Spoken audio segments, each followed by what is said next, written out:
Ó Deus, obrigado, Deus, por mais um dia que estamos aqui. Ó Deus, obrigado pelas pessoas que estão me ouvindo, as pessoas que irão me ouvir, ó Deus. Obrigado por tudo, abençoe a todos, abençoe o nosso Brasil, abençoe o nosso povo, Deus. Nos livra das guerras, das tribulações, das catástrofes naturais, nós te pedimos em nome de Jesus. Amém. Começando mais um vídeo aqui hoje, comecei pela oração da manhã.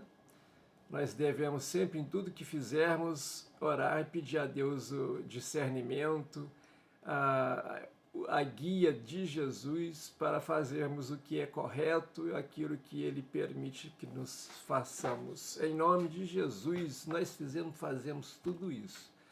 Em nome de Jesus, porque Ele está aqui, Ele veio para isso, Ele veio para nos orientar a fazer isso, levar a palavra dEle, levar a verdade. E com a verdade, ela liberta.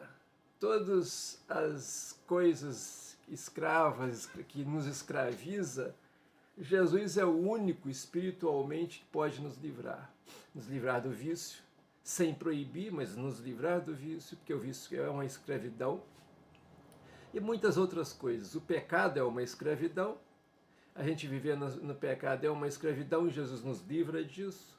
Então, hoje nós vamos nós vamos falar sobre uma carta escrita por Pedro.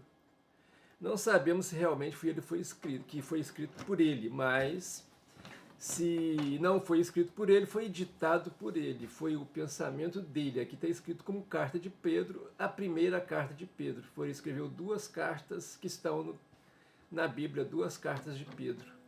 E a primeira provavelmente deve ter sido escrita de Roma, porque pelo que ele fala, pelas recomendações dele, deve ter escrito de Roma no início do Império de Nero, quando começa a perseguição de Roma à igreja. Antes eram os judeus. Aí começa a perseguição de Nero à igreja. Com isso, muitos judeus de Jerusalém fogem de Jerusalém para a Ásia Menor, para aqueles países ali por perto. Provavelmente foi escrito entre 66 e 64, onde Pedro acabou também sendo executado, crucificado de cabeça para baixo.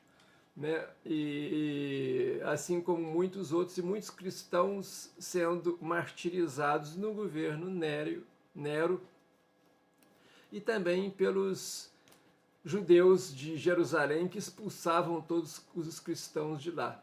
E a igreja, com isso, ela se dispersou e foi aumentando pelo mundo todo.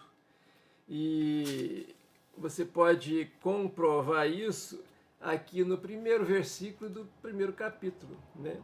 Na saudação que Pedro faz. Pedro, apóstolo de Jesus Cristo, aos estrangeiros dispersos do Ponto, Galácia, Capadócia, Ásia e Bistínia. Então, aquela região toda ali, né? Então, como ele escreve para esses povos, para esses judeus dispersos por esses lugares, provavelmente ele tem escrito depois que ele tinha ido para Roma. Também perseguido, entendeu? Como todos os cristãos. E lá ele faz uma série de recomendações, conselhos para este povo que serve para nós hoje. A Bíblia foi escrita não para aquele povo exclusivamente, mas para nós. Nós que estamos aqui sendo guiados por Jesus, né? E ele pede a ação de graças pela esperança da salvação. Por mais que soframos aqui, que não tenhamos aqui uma livre e espontânea vivência com Jesus, nós temos que ter força para nos sermos credores da salvação que vem de graça, dada por Jesus, pelo Pai. Então nós temos que aproveitar e ter uma esperança na salvação. Com a esperança na salvação, nós consigamos viver com Cristo, em Cristo, né? E aí, ele no final desse primeiro capítulo, ele exorta as pessoas a serem santas. Exorta as pessoas para a santidade, porque com a santidade a salvação virá. De graça, porque merecer, nenhum de nós merecemos, mas ela virá de graça. E então ele pede que todos permaneçam na santidade, principalmente, ele escreve para aquele povo, principalmente durante o período da perseguição, porque aí o povo terá força para poder aguentar aquela perseguição, passar por ela, né? E aí no finalzinho deste capítulo, ele compara a carne com o espírito. A carne sofre, mas o espírito é mais forte. Olha o que ele diz aqui no versículo 24 e 25 do primeiro capítulo, os dois últimos versículos deste capítulo. Porque toda a carne é como erva, e toda a glória do homem como flor da erva. Secou a erva e caiu sua flor. A erva seca, cai a flor. Então, a carne é como a erva. E toda a glória do homem é como a flor da erva. A erva seca, a flor cai. E aí, no versículo 25, aí sim ele fala da comparação. Mas a palavra do Senhor permanece para sempre. É o que está acontecendo. Foi escrita para eles, para aquela época, mas permanece para nós. Esses conselhos são todos para nós. Permanece para sempre, e esta é a palavra que entre vós foi evangelizada. Isso que foi ensinado para todos eles, né?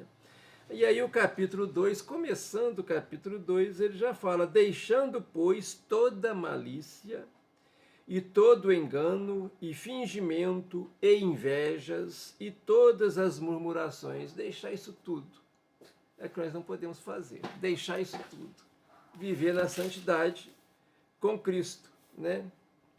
E assim ele vai fazendo no final do capítulo 2 também a força pela condução do povo em meio ao sofrimento, pelas perseguições de todos os lados, né? Mas com isso a igreja foi crescendo, parece que foi um motivo, né? As pessoas fugiam para outros países, outros lugares, e lá criavam as igrejas foram aumentando, pela palavra de Deus, né? E ele diz aqui que o amor de Cristo é um amor fraternal, a paciência na aflição segundo o exemplo de Cristo. Tem que ter paciência segundo o exemplo de Cristo. Olha o que Cristo sofreu e a paciência que ele teve. Como ele fugiu de todos aqueles pecadores, de todos aqueles, enquanto não chegou a hora dele. E na hora da hora dele, a hora que chegou, todo o sofrimento que ele passou, e passou com paciência. Não estou falando que a gente deva sofrer, não deva, mas esse mundo é perverso. E nós, se ficarmos do lado de Cristo, com Cristo, obedecendo todos esses conselhos que todos eles falam para a gente, Paulo nas cartas dele, agora Pedro, e depois da segunda carta de Pedro vem as cartas de João, e por último Judas, que é o irmão de Cristo. Então, ele diz que a gente deve ficar na vigilância. No final do capítulo 4, temos que ficar vigilantes, né? Os deveres dos anciões e dos jovens, humildade e vigilância. Humildade, porque a humildade a gente tem a capacidade de compreensão, de assimilação da palavra, do que é ensinado. As pessoas petulantes tal, não vão aceitar. Agora as pessoas humildes vão aceitar e vão viver e vão ser vigilantes. Vigilantes na vida para permanecer em santidade e ter a salvação conquistada. É o que nós precisamos fazer, segundo o conselho de Paulo na sua primeira carta. Ele não fala muita coisa, ele deve complementar aqui na segunda carta, que ele escreve na segunda carta também, né? E aí, na segunda carta, ele é mais abrangente, ele fala para todos os lugares. Na primeira, ele discriminou alguns lugares, agora aqui ele fala para todos os lugares, na segunda carta, que eu vou falar amanhã. Por hoje, vou ficando por aqui. Vocês tenham aí um bom dia, um dia ensolarado aqui em Cabo Frio, região turística do estado do Rio de Janeiro. Eu espero que vocês compartilhem esse vídeo para mais pessoas, dê o like, faça o seu comentário, para que a plataforma entenda que é um bom conteúdo e divulgue para outras pessoas e para vocês também. É o que eu peço a vocês, esta ajuda aqui para levarmos a palavra de Deus e salvar mais pessoas, levar mais pessoas para o céu. Que tenha mais festas no céu, porque cada pessoa que se converte é uma festa que se realiza no céu. Uma oração aqui de despedida. Ó Deus, obrigado, Deus, por esse dia. Abençoe essas pessoas, ó Deus, que estão ouvindo. Abençoe todo o povo brasileiro. Abençoe todo o povo de Jerusalém, que é o nosso relógio do mundo. Ó Deus, abençoe o povo americano. Abençoe o presidente Donald Trump, o primeiro-ministro Benjamin Netanyahu e os governos do Brasil, Deus, que todos possam fazer a coisa certa, direcionada por Ti, ó Deus, para nós, em nome de Jesus, é o que nós te pedimos. Amém. Que Deus abençoe a todos, tenham um bom dia e até amanhã, se Deus quiser.